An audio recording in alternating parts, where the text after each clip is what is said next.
Salvation of India வழங்கும் ஜீவ வார்த்தை தேவ செய்தி. Pastor K. Moses Mariappan, Madurai. இந்த நாளிலும் கூட ஆண்டவருடைய திருச்சமூகத்தில் அமர்ந்திருக்கிற உங்களையும் தொலைக்காட்சியிலே பார்க்கிற உங்கள் யாவரையும் கூட ஆண்டவருடைய நல்ல நாமத்திலே வாழ்த்துவதிலும் தோத்திரங்களை செலுத்துவதிலும் எங்கள் சால்வேஷன் ஆஃப் இந்தியாவும் நானும் கூட மிகுந்த மகிழ்ச்சி அடைகிறேன். தொடர்ந்து இந்த ஊழியங்களை நீங்கள் பார்க்கிறதோடு நின்று விடாமல், நீங்கள் ஜெபிக்கிறதோடு நின்று விடாமல், மற்றவர்களுக்கும் இந்த ஊழியத்தை முற்றிலும் தாய் தகப்பன் இல்லாத ஏழை எளிய பிள்ளைகளுக்காக முற்றிலும் பார்வையற்ற என்னை கொண்டு அரசு அங்கீகாரத்தோடு நடத்தப்படுகிறது என்பதை அறிமுகம் செய்து வைக்க உங்களை அன்போடு கூட கேட்டுக்கொள்ளப்படுகிறீர்கள். இந்த நாளிலே ஆண்டவருடைய வார்த்தைக்காக நெடுநேரமாய் காத்திருந்தேன், என்ன பேசலாம் அப்படின்னு. இன்னைக்கு ஒரு வித்தியாசமான தலைப்பை கொடுத்தாரு. யார் சபிக்கப்பட்டவர்கள்? என்னையா அது பெரிய வம்பா இருக்குன்னு நினைக்கிறீங்களா? சாபம் இருக்கா இல்லையாங்க? இருக்கு. சரி, அது எல்லாருக்குமே கிடைக்குமா? கிடைக்காது. ஏன்னா நீதிமொழிகள் 26:2 ரொம்ப தெளிவா போட்டாங்க, வாசிக்க வேணாம்.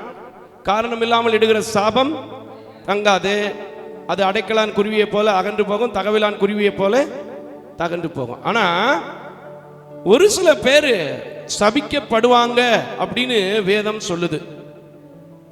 இன்னைக்கு நம்ம குடும்பத்திலையும் கூட சில நேரங்களில் சில ஆசீர்வாதங்கள் தடையாய் இருக்கிறதற்கு காரணம் ஒரு சில சாபங்கள் இருக்கா இல்லையா? அதுக்கு நீங்க தெரிஞ்சுக்கணும். அப்பப்ப நல்லா இருக்கீங்க, அப்பப்ப விழுந்து போறீங்கல்ல, அதுக்கும் கூட சாபங்கள் தான் என்னது காரணம். சாபங்கள் எப்படி வருது? தேவனிடத்திலிருந்து வருது, தேவனுடைய வார்த்தையினால் வருகிறது. நம்ம தேவனுடைய வார்த்தைகளை மீறுவதனால வருகிறது. அல்லேலூயா. சில காரியங்களை நான் வேதத்தை நன்கு ஆராய்ந்து பார்த்த பிறகுதான் சொல்லுவேன். இதை சொல்லலாமா ஆண்டவரேன்னு கேட்கும்போது இன்னொரு காரியத்தை எனக்கு ஞாபகப்படுத்தினார். யாத்ராமா புத்தகத்திலே நீங்க படிச்சிருப்பீங்க. பிள்ளைகளுக்கும் 3ஆம் 4ஆம் தலைமுறை மட்டும் விசாரிக்குமா? அப்ப அதுக்கு பேர் என்னது? சாபம். கஷ்டம் இருக்கும். நான் அதை சொல்லி காமிப்பேன், அதை பத்தி தெரியப்படுத்துவேன், அறிவிப்பேன் அப்படின்னு வேதம் என்ன சொல்லுது? அப்ப சாபம் என்பது உலகத்துல இருக்கு. சரி, எல்லாருமே சபிக்கப்பட்டவங்க. ஆண்டவர் அதுக்காகவா வந்தாரு? கிடையவே கிடையாது. சாபத்தை நீக்கி, பாவத்தை நீக்கி, உங்களை வாழ வைப்பதற்கு, என்னை வாழ வைப்பதற்கு, நம்மை வாழ வைப்பதற்கு இயேசுசாமி என்ன செஞ்சாங்க? வந்தாங்க. அதனாலதான் கலாத்தியரின் புத்தகத்தில் நாம் வாசிக்கப்பட்டிருக்கிற 3வது அதிகாரத்தில், மரத்திலே தூக்கப்பட்டவன் சபிக்கப்பட்டான். அவர் மரத்தில் தூக்கி நம்முடைய சாபங்கள் எல்லாம் சிலுவையிலே வெற்றி சிறந்து விட்டார். கரங்களை தட்டி கர்த்தருக்கு ஸ்தோத்திரம். ஆனா சாபம் இருக்கு. சில காரியங்களை அவரே சபித்திருக்கிறார். ஏன் சபிக்கிறார்? நம்ம வாழ்க்கை எத்தனை தான் சொன்னாலும் வணங்கா கழுத்துள்ளவர்களாக இருக்கிறோம், சபிக்கிறார். அல்லேலூயா. சரி, இந்த செய்தி ஏன் நீ கொடுக்குற அப்படின்னு கேட்கலாம். பெரும்பாலான திருச்சபைகளில் இப்படிப்பட்ட செய்தியெல்லாம் வர்றதில்லை, வராது, நிச்சயமா வராது. ஏன்னா பயம் ஜாஸ்தி. இன்னொன்று, நமக்கு ஏங்க அவங்க தான் கொடுக்குறாங்க, அவங்ககிட்டயே தின்னு விட்டு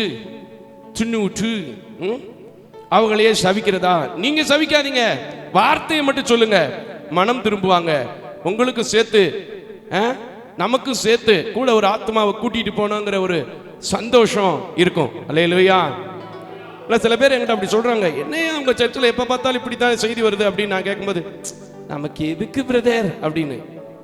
அதை விட மக்கள் எப்படி இருக்குன்னா, செவித்திணை உள்ளவர்களாய், கட்டுக்கதைக்கு சாந்து பூசுகிறவர்களாய் மக்களும் அப்படிதான் இருக்கு. கோபமா பேசிட்டா சர்ச்சு பக்கம் 2 வாரத்துக்கு ஆள் வராது. இருக்கா இல்லையா? கோபமா பேசிட்டா 2-3 வாரத்துக்கு சர்ச்சு பக்கம் ஆள் வராது. அப்ப பாஸ்டர்மார்களை சொல்லியும் குறையில்லை. ஆனா எனக்கு ஒரு விஷயம் என்ன தெரியுமா? ஒரு கிஃப்ட் 2 கண்ணும் தெரியாம வச்சிருக்காரு பாருங்க, இது ஒரு பெரிய கிஃப்ட்.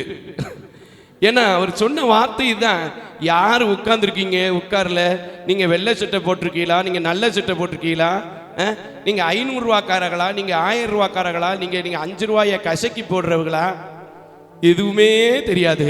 இந்த பைபிள் சொல்றது என்னவோ அதை அப்படியே சொல்லிட்டு போயிடுவேன். அல்லேலூயா, கரங்களை தட்டுங்கய்யா. சரியா? எப்படியோ நீ சொல்ல போறது உறுதியாச்சு, சொல்லிட்டு தான் போறோம் அப்படிங்கிற மாதிரி இருக்கு இப்ப. அப்படித்தானே எட்வின்? சரி, பாத்தீங்களா, பதில் வந்துருச்சு. சரி, எடுத்துக்கொள்ளலாம். எரேமியாவின் புத்தகம் 17வது அதிகாரம். எரேமியாவின் புத்தகம் 17வது அதிகாரம் 5வது வசனத்தை பார்க்கலாம். முதலாவது யார் சபிக்கப்பட்டவர்கள் என்று வாசிக்கலாம்.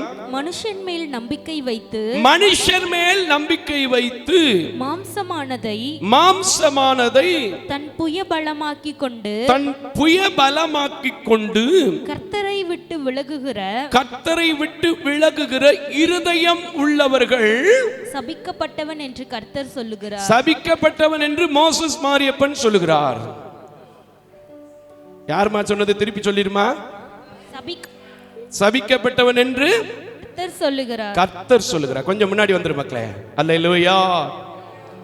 இங்க என்ன சொல்லி இருக்கு? கர்த்தரை விட்டு திரும்புகிற இருதயம், மனிதனை தேடுகிற ஆதாயம் உள்ளவர்கள், மனிதனை தன்னுடைய நம்பிக்கையாய் கொண்டிருக்கிற ஜனம் சபிக்கப்பட்டது. இன்னைக்கு கிறிஸ்தவ கூட்டத்தில் ஒரு கூட்டம் இருக்கு. எனக்கு அந்த மந்திரி தெரியும், எனக்கு இந்த மந்திரி தெரியும். எங்ககிட்ட எப்பவுமே ஒரு எம்டி மந்திரி இருக்காரு, அவர் மட்டும்தான் எனக்கு தெரியும். மந்திரி இருக்கீங்களா? இருக்கேங்கய்யா, சந்தோஷம். கர்த்தருக்கு அவர் என்னை விட்டு போகவும் மாட்டாரு, நான் நம்பிக்கையோடு இருக்கேன். ஏன்னா ஆண்டவரை பிடிப்பாரு, நம்பிக்கை இருக்கேன். ஆனாலும் அப்பப்ப வருது. என்ன செய்யறதுயா? அவரை கேட்டீங்கன்னா டக்குன்னு அடுத்த பதில் சொல்லிடுவார், தாவனா கட்டணும் பிரதர், மனுஷன் தானே. பார்த்தீங்களா? ஆனா வேதம் சொல்லுகிறது, கர்த்தரை விட்டு திரும்புகிற இருதயமும் மனிதனை நம்பிக்கையாக கொண்டிருக்கிறவனும் சபிக்கப்பட்டவன். உண்மையா இந்த மோசஸ் மாரியப்பன் எவ்வளவுதான் என் பக்கத்துல நல்லவங்கன்னு சொன்னாலும், அவங்கள போல உண்டுன்னு உங்ககிட்ட சில நேரம் பேசினாலும், ஏன்னா நீங்க போட்டு கொடுத்துருவீங்கல்ல, மனுஷனை நம்ப மாட்டேன், கர்த்தரை மட்டும்தான் நம்புவேன். அல்லேலூயா. இந்த போட்டு கொடுக்கறத பத்தி நான் கவலைப்பட மாட்டேன். அந்த போட்டு கொடுக்கறதுலயும் 1-2 சேர்த்து போட்டு கொடுக்குறீங்க பாத்தீங்களா, அதை பத்தி தான் கவலைப்படுறது. ஏன்னா அதனால ஊழியம் என்ன செஞ்சிடக்கூடாது, தடைபற்றக்கூடாது. விளங்குதான் நான் சொல்றது? இங்க ரொம்ப தெளிவா சொல்லுது. வாசிங்கம்மா திரும்பி அந்த 5வது வசனத்தை இன்னொரு முறை எனக்கு கேட்கிற மாதிரி. மனுஷன் மேல் நம்பிக்கை வைத்து மாம்சமானதை தன் புயபலமாக்கி, மாம்சம் என்னால செய்திருவேன், என்னால முடியும், புயபலமாக்கி கொண்டு கர்த்தரை விட்டு விலகுகிற இருதயமுள்ள மனுஷன் சபிக்கப்பட்டவன் என்று கர்த்தர் சொல்லுகிறார். ஆமென். இன்னைக்கு நான் சொல்றேன், மனுஷனை யாரையுமே நம்பாம வாழ்க்கையில எதுவுமே செய்ய முடியாது. ஆனா மனுஷனால மட்டும்தான் அப்படின்னு நினைச்சீங்கன்னா, ஆண்டவர் உங்களை என்ன செய்யறாரு? சபிக்கிறாரு. அல்லேலூயா. வேதத்துல நிறைய பேர் இருக்காங்க, பணத்தை கொடுத்து நான் எது வேணாலும் செஞ்சிருவேன் அப்படின்னு சொல்லி ஒருத்தன் பவுலுக்கிட்டையும் பேதர்கிட்டையும் கூட பணத்தை தூக்கிட்டு வந்தாங்க. பார்த்திருக்கீங்களா? என்ன நடந்துச்சு? நீயும் உன் பணமும் நாசமாய் போகட்டும். பணம் வச்சிருக்கேன் ஆடினேன்னா ஆண்டவர் சொல்ற வார்த்தை இது, நீயும் உன் பணமும் நாசமா போட்டு. பணம் இல்லாம வாழ்க்கை இல்ல, நம்பிக்கை இல்லாம மனிதனை நம்பாம வாழ்க்கை இல்ல. ஆனா அதையே பிரதானமா என்ன செய்யாத, நம்பாத. அதை விட இன்னொன்னு சொல்றார், கர்த்தரை விட்டு திரும்புகிற இருதயம். இதை பார்க்கணும்னா ஒரு மனுஷனை டைரக்டா சவிச்சதே நீங்க பார்க்கலாம். அப்போஸ்தலர் நடவடிக்கையின் புத்தகம் 13வது அதிகாரத்தை வாசிக்க வேணாம், வீட்டில் இருக்கும்போது படிச்சு பார்த்துக்குங்க. ஏன்னா ரொம்ப பேசுறாரு மோசஸ் சொல்லிடுவீங்க. நான் பேசக்கூடாது, நீங்களே படிங்க, பைபிள் உங்களோட பேசும். கரங்களை தட்டி கர்த்தருக்கு ஸ்தோத்திரம். ஏன்னா நம்முடைய ஆண்டவருக்கு பேர் என்ன தெரியுமா? பேசும் தெய்வமே, பேசாத கல்லோ மரமோ நீரல்ல, பேசும் தெய்வமே. நீங்க பேசுனீங்கன்னா அது உங்களோட பேசும். நானா பேசுனா இவருக்கு கொழுப்பு யாம்பிங்க, இவருக்கு திமுறி யாம்பிங்க, இவர் எதையும் பார்க்க மாட்டாருப்பீங்க. ஆனா நான் சொல்றேன், நீங்க பேசுனா அது உங்களோட பேசும். ஏன்னா இந்த பைபிளுக்கும், இந்த பைபிளை ஏற்றின உருவாக்கின வார்த்தையை போட்ட என் ஆண்டவருக்கும் உயிர் இருக்கிறது. கரங்களை தட்டி கர்த்தருக்கு ஸ்தோத்திரம் பண்ணுங்க. நீங்க அதுல படிச்சு பாருங்களேன், தெரியும். பவுல் என்ன சொல்லுவாரு? திருப்புறவனே, விசுவாசத்தை விட்டு திருப்புறவனே, ஓய மாட்டியா, நீ மாட போல புள்ள மேய்வ, சூரியனை நீ பார்க்க மாட்ட அப்படின்றாரு. அதனால் இன்றைக்கும் இதை கேட்கிறேன் அன்பான தேவ ஜனமே, மனுஷனை நம்புங்க, வேண்டான்னு சொல்லல. மனுஷனை நம்புங்க, வேண்டான்னு சொல்லல. ஆனா முழுமையா நம்பி அவர் இருந்தா நடந்துரும், இவர் இருந்தா நடந்துரும். ஏற்கனவே நான் உங்களுக்கு சொல்லியிருக்கேன், கொஞ்ச நாளைக்கு முன்னாடி எலெக்ஷன் காலத்துல கூட ஒரு பெரிய குரூப், இவர் தான் முதலமைச்சரா வரணும், அவர் தான் இதா வரணும், அவர் வந்தாதே நமக்கு பாதுகாப்பு. அப்ப கர்த்தருடைய பாதுகாப்பு எங்கேயா போச்சு? இது வேற ஜெபிக்க சொல்லி எல்லா சர்ச்சுக்கும் ஒரு நோட்டீஸ் வேற. வெக்கமா இல்லையா? அப்ப கர்த்தர் இப்படி, அவர் ஆளுகை செய்கிற தேவன். ராஜாக்களை தள்ளி ராஜாக்களை ஏற்படுத்துவாரு. சுயநலத்துக்காக நீங்க அங்க போய் உட்கார்ந்துக்கிட்டு என்ன செய்யக்கூடாது? மனுஷனை நம்பிக்கிட்டே உட்கார்ந்துருக்க கூடாது. இன்னைக்கு நிறைய பேர் இருக்காங்க, கர்த்தரையும் நம்புவேன், அப்பப்ப அவரையும் நம்புவேன். அப்ப நீங்க எல்லாம் யாரு பாத்துங்க. அது நிலைமை என்ன ஆகும்? கொஞ்சம் அடுத்த வசனத்துல போட்டிருக்கு பாருங்க, அடுத்த வாசிமா. அவன் அந்தரவெளினா என்னது? கொஞ்சம் சொல்லுங்க. அந்தரவெளினா என்னது? யாருமே இருக்க மாட்டாங்க, கூப்பிட்டு பார்த்தாலும் சத்தமே கேட்காது. வனாந்தர வெளி. ஏற்கனவே சில நேரங்களில் நாங்கள் எல்லா பேருமே இருப்போம், இங்கே இருக்கிற 10 குடும்பமும் இந்த தெருவில் இருப்போம். சில நேரம் போனால் ஏதாவது ஒரு சூழ்நிலை எங்கேயாவது எல்லாரும் சேர்ந்து போயிடுவான். பார்த்தா தனியாக ஒரு குடும்பம் மட்டும் வந்து பார்த்துருக்கேன் நான். அன்னைக்கு இந்த பகுதியை சில நேரத்தில் எப்படி இருக்குன்னு தெரியுமா? அவாந்தரமாக இருக்கும். நானும் விசில் அடித்து பார்ப்பேன், கம்பை தட்டி பார்ப்பேன், ஒரு சத்தம் கேட்காது. அவாந்தர வழியிலே கரளையாய் போன செடியை போலிருந்து நன்மை வருகிறதை காணாமல் வனாந்தரத்தின் வறட்சியான இடங்களிலும் குடியில்லாத உவர் நிலத்திலும் தங்குவான். ஆமென். ஆனா அதே சமயத்துல கர்த்தர் மேல நம்பிக்கை இருந்தா என்ன நடக்குது? அதையும் சொல்லி முடிச்சிருங்களேன், தெரிஞ்ச வசனம். ஏன்னா இதை மட்டும் சொல்லிட்டு அதை மட்டும் சொல்லாம போனா என்னை வைவீங்கல்ல. அதுல 2 வசனம் வாசிச்சிரு மக்களே, நல்லா இருக்கு. கர்த்தர் மேல் நம்பிக்கை வைத்து கர்த்தரை தன் நம்பிக்கையாய் கொண்டிருக்கிறவன் மனுஷன் பாக்கியவான். அவன் தண்ணீர் அண்டையிலே நாட்டப்பட்ட கால்வாய் ஓரமாய் தன் வேர்களை விடுகிறதும். ஆமென். கரங்களை தட்டி கர்த்தருக்கு ஸ்தோத்திரம். உஷ்ணம் வருகிறதை காணாமல் இலை பச்சையாய் இருக்கிறதும், மழை தாழ்ச்சியான வருஷத்துல மழை குறைஞ்சாலும் வருத்தமின்றி தப்பாமல் கனி கொடுக்கிறதுமான மரத்தை போல் இருப்பான். கரங்களை தட்டி கர்த்தருக்கு ஸ்தோத்திரம் பண்ணுங்க. மனுஷனை நம்பி சபிக்கப்பட்ட நிலையில இருக்க போறீங்களா, இல்ல கர்த்தரை நம்பி மழையே இல்லைன்னு சொல்ற இந்த வருஷத்துலயும் டிசம்பர்ல செழிப்பா கிஃப்ட் வாங்கிட்டு போறவங்களா இருக்க போறீங்களா? கையை தட்டியா. ஹல்லேலூயா. என் அன்பான தேவஜனமே, இன்னும் மனுஷனை நம்பி தேவனை விட்டு விலகுற இருதயம் இருந்து குடும்பத்தில் தேவையில்லாத சாபங்களை என்ன செய்யாதீங்க, சம்பாதிக்காதீங்க. சரி, இன்னொரு கூட்டம் ஸ்தாபிக்கப்பட்டவங்க இருக்கு, அதையும் பத்தி சொல்லிட்டா நல்லா இருக்கும் நினைக்கிறேன். எரேமியா தீர்க்கதரிசியின் புத்தகம் 48வது அதிகாரம். எரேமியா தீர்க்கதரிசியின் புத்தகம் 48வது அதிகாரம் 10வது வசனம். எனக்கும் சேர்த்து தான் இந்த வசனம் சொல்லப்பட்டிருக்கு, உங்களுக்கு மட்டும் இல்ல, எனக்கும் சேர்த்து சொல்லப்பட்டிருக்கு. வாசிங்க 10வது வசனத்தை. கர்த்தருடைய வேலையை அசதியாய் செய்கிறவன் சபிக்கப்பட்டவன். ஒரு இடத்துல நீங்க வேலை செய்யறீங்கன்னா அஜாக்கிரதையா, ஏதோ வேண்டா வெறுப்பா, ஏதோ கடமைக்கு, ஏதோ சம்பளம் வாங்கணுமே அப்படிங்கிற நிலைமையில திரும்ப ஓனரை கத்த வச்சீங்கன்னா நீங்க எல்லாம் யாரு? சபிக்கப்பட்டவர்கள். நான் சொல்லல, பைபிள் சொல்லுது. நான் ஒரு காலத்துல இதை அனுபவிச்சிருக்கிறேன். ரொம்ப அசதியா செய்யும் போது என் வாழ்க்கையில ஒரு ஆசீர்வாதமும் வரல. கர்த்தருடைய வேலையை என்னைக்கு உண்மையா செய்ய ஆரம்பிச்சனோ பரிபூரணமான ஆசீர்வாதங்கள் கடந்து வந்து கொண்டே இருக்கிறது. கைகளை தட்டி கர்த்தருக்கு ஸ்தோத்திரம். நிஜமாங்க, குடும்பத்துல பிரச்சனை இருக்கும், வீட்டுல பிரச்சனை இருக்கும், பிள்ளைகளுக்கு உடம்பு சரியில்லாம போகும். ஆனா வேலைக்கு வந்துட்டா எந்த வேலையை யாரும் சொல்லி எந்த இடத்துலயும் செய்யக்கூடாது. நிறைய பேர் பார்ப்போம் கவர்மெண்ட் ஆபீஸ்ல, கவர்மெண்ட் வேலை தானே, அவரு சும்மா உட்காந்துருக்காரு, நானும் சும்மா உட்காந்துருக்கேன், அவருக்கு தண்டனை உண்டு, உனக்கும் தண்டனை உண்டு. வேதம் அழகா சொல்லுது, கர்த்தருடைய வேலைன்னு சொன்னா அவருடைய ஊழியம் மட்டும் கிடையாது, இதுல எல்லாமே என்ன செய்யும்? அடக்கம், எல்லாமே அடக்கம். வேலையை அசதியாய் செய்கிறவன் சபிக்கப்பட்டவன். அதுல மீதி வசனத்தை படிச்சிருமா? பாதி இட்லியை சாப்பிட்ட மாதிரி இருக்கும். ரத்தம் சிந்தாதபடிக்கு, ரத்தம் சிந்தாதபடிக்கு தன் பட்டயத்தை அடக்கிக் கொள்ளுகிறவன், தன் பட்டயத்தை அடக்கிக் கொள்ளுகிறவன் சபிக்கப்பட்டவன். அப்படின்னா என்ன அர்த்தம்? போலீஸ் வேலைக்கு நீ போயிட்ட, மிலிட்டரி வேலைக்கு நீ போயிட்ட, கொத்தனார் வேலைக்கு நீ போயிட்ட, அந்த வேலையில உனக்கு ஒரு சின்ன காயம் கூட படாம அப்படியே பவ்யமா முதலாளி ஏமாத்தி அப்படியே தடவி கொடுத்துட்டு வேலை பார்த்துட்டு வந்தேன்னு வச்சுக்க, ஏன் நீ சபிக்கப்பட்டவன். மிலிட்டரிக்கு போறேன், எஸ்ஐயா இருக்கேன், போலீஸா இருக்கேன், டிஎஸ்பியா இருக்கேன், போடுற நேரத்தில் துப்பாக்கி வச்சு போட்டுறணும். உண்மையாங்க, போடுற நேரத்தில் துப்பாக்கி வச்சு என்ன செஞ்சிடணும்?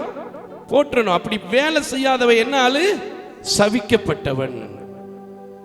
வேலைக்காரன் கண்டிப்பா வேலையில தான் சாப்பிடணும், அதுல எந்த மாற்றமும் இல்லை. அதே சமயத்தில் அஜாக்கிரதையா சாப்பிட்டா நீ சபிக்கப்பட்டவன். வேலைக்காரன் வேலையில தான் சாப்பிட முடியும், சாப்பிடுறதுல நீங்க சபிக்கவே மாட்டோம், சாப்பிடுறதுல நம்ம சபிச்சுப்படவே மாட்டோம். ஆனா வேலையை என்ன செய்யக்கூடாது? அஜாக்கிரதையா செய்யக்கூடாது.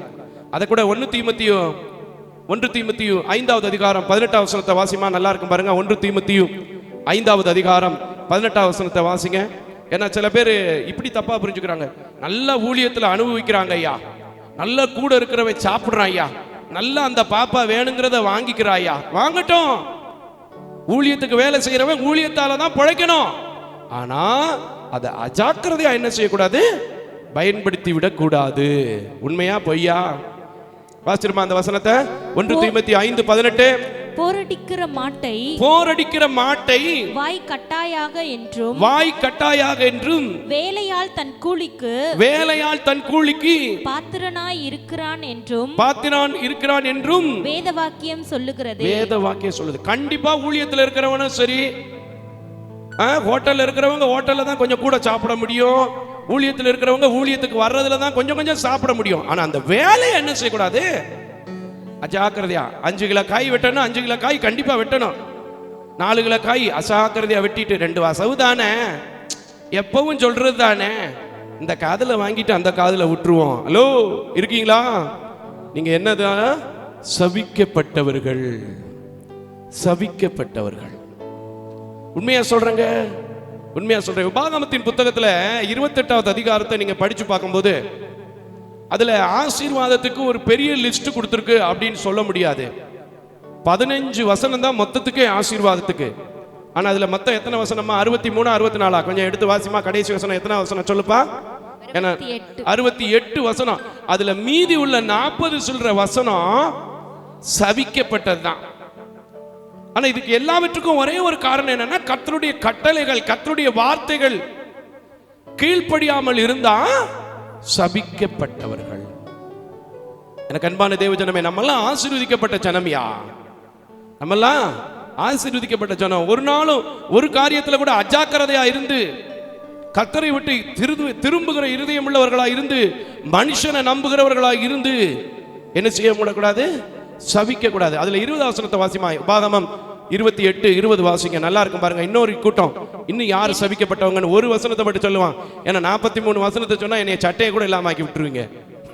அல்லேலூயா. அதுக்கும் நான் பயப்படுற ஆள் இல்லை. ஏன்னா எத்தனையோ முறை கிழிக்கப்பட்டிருக்கிறேன், நொறுக்கப்பட்டிருக்கிறேன், உடைக்கப்பட்டிருக்கிறேன். இதற்கு கர்த்தர் சாட்சி, கர்த்தர் பிள்ளைகளாகிய நீங்களும் சாட்சி. கரங்களை தட்டி கர்த்தருக்கு ஸ்தோத்திரம் பண்ணு. நல்ல கையை தட்டுங்கய்யா. அல்லேலூயா. வாசிக்கலாம் 20வது வசனத்தை.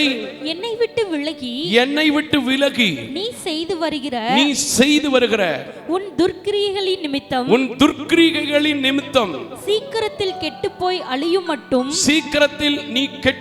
அழியும் மட்டும் நீ கையிட்டு செய்கிற எல்லாவற்றிலும் கர்த்தர் உனக்கு சாபத்தையும் சஞ்சலத்தையும் கேட்டையும் வர பண்ணுவார்.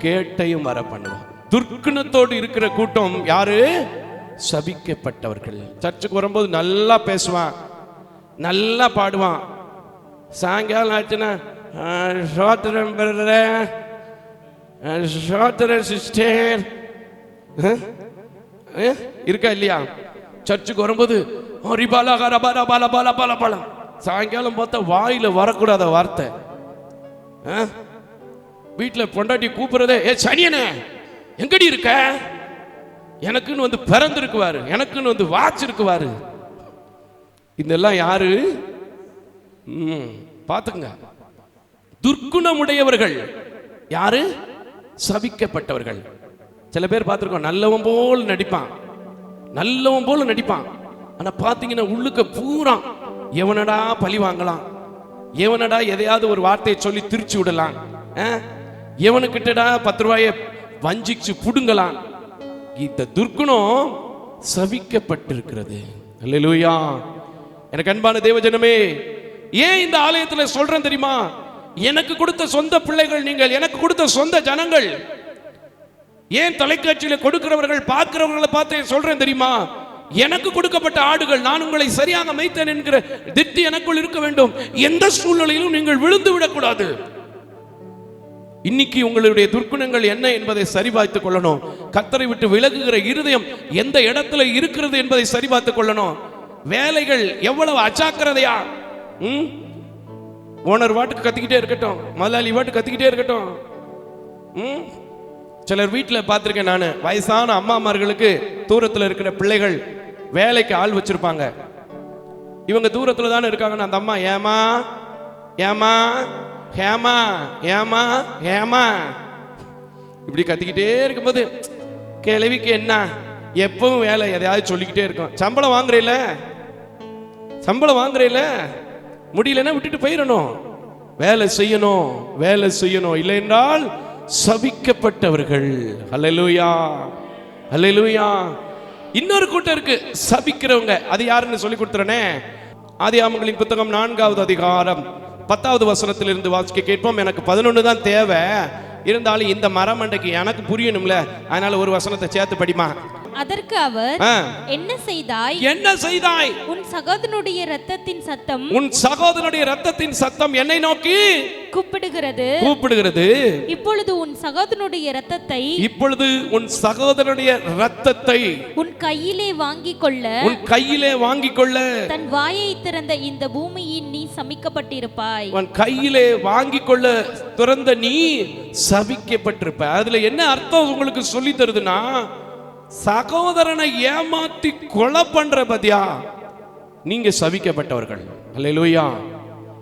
உண்மையாங்க, தந்திரமா நிறைய பேர் காய நகர்த்துவான். பாசமா இருக்கிறது போலயே இருந்து, பாசமா இருக்கிறது போலயே இருந்து என்ன செய்வான்?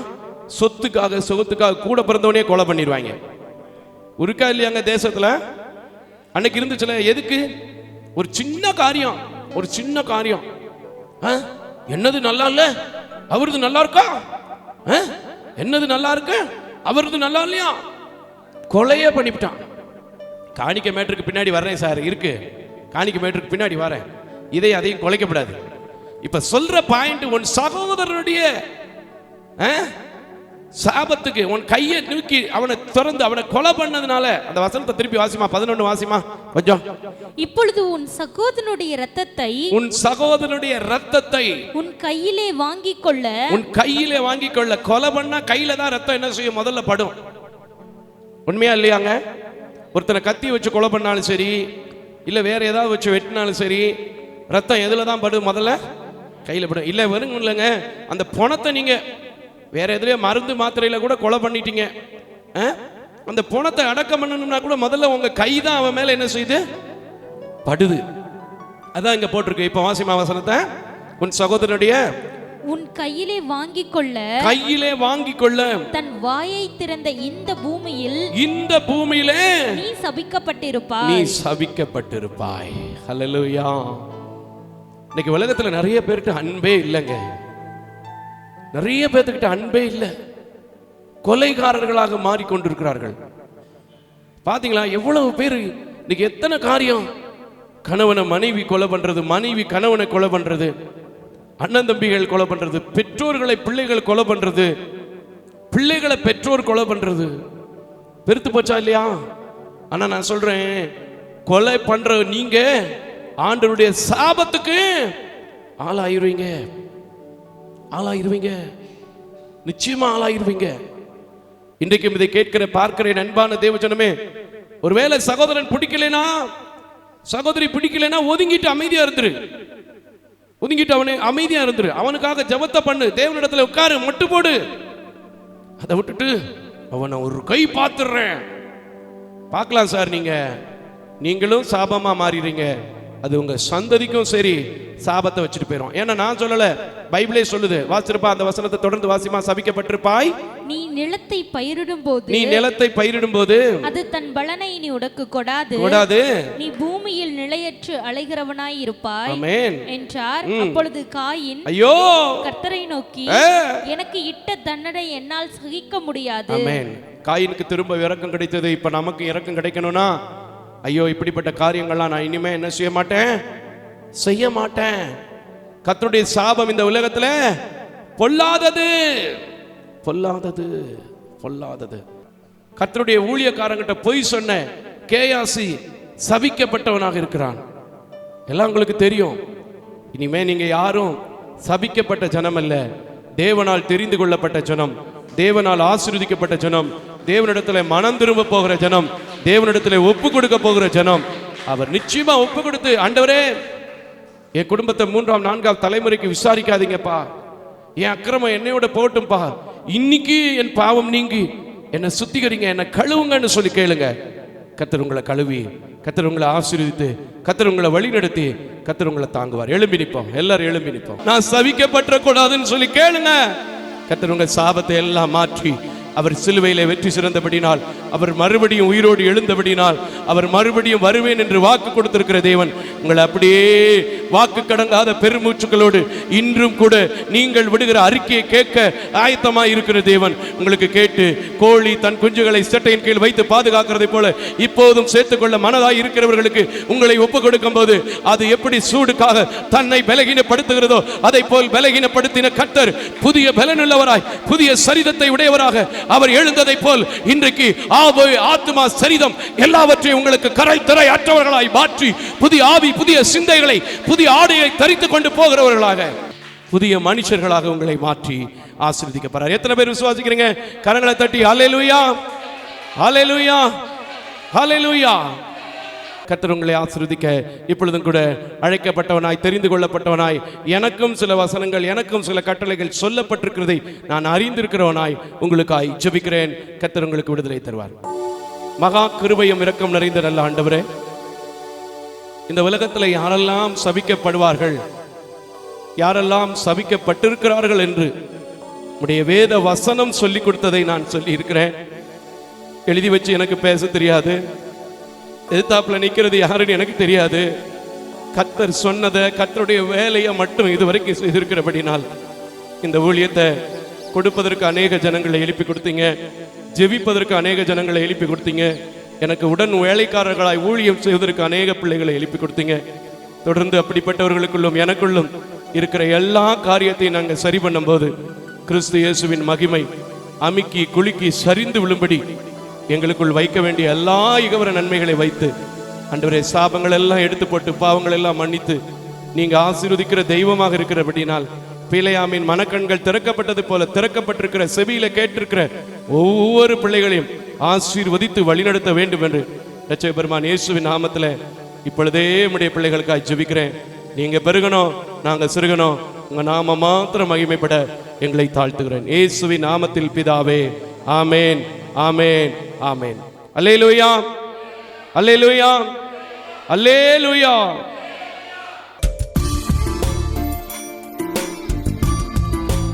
தேவ தரிசனத்தோடு செயல்படும் இவ்வூழியத்தினை உங்களது உதாரத்துவமான காணிக்கைகளால் தாங்க விரும்பினால் M Ranjith Kumar, Kaputhur branch, State Bank of India, account number 33864 246482, IFSC code SBIN 00155569. உங்களது 24 மணி நேர ஜெப தொடர்புக்கு pastor K Moses Mariyappan, 2/26 SP Natham அஞ்சல், திருமங்கலம் தாலுகா, மதுரை மாவட்டம் 625706. Phone number 9360383940. அவர் இமெயில் அட்ரஸ் mosespn.k@gmail.com. ஜெபியுங்கள், தாங்குங்கள், தேவன் தாமே உங்களை நிறைவாய் ஆசீர்வதிப்பாராக.